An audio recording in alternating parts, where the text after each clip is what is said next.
ஒரு சத்தம் அவருடைய காதில் கேட்டது. அவருடைய கண்களுக்கு முன்பாக ஒரு காட்சி காணப்பட்டது.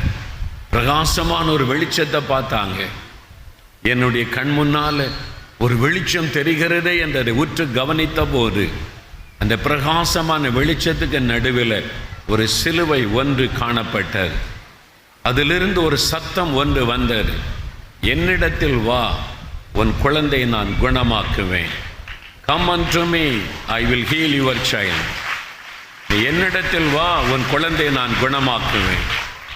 அந்த சத்தம் கேட்ட உடனே அந்த சகோதரி குழந்தை தூக்கிக்கிட்டு எழும்பினார்கள். யாரோ என் குழந்தை காப்பாற்றுவேன்னு சொல்றாங்க, யாரோ என் குழந்தை குணமாக்குவேன்னு சொல்றாங்க. பக்கத்து வீட்டுக்கு ஓடினார்கள். அவர்களும் கிறிஸ்தவர்கள் அல்லாத இந்துக்கள் தான். அவங்க போய் சொன்னாங்க, நான் இது மாதிரி அழுது கொண்டு இருந்தேன், ஒரு வெளிச்சத்தை பார்த்தேன், அதில் சிலுவை காட்சி தெரிந்தது,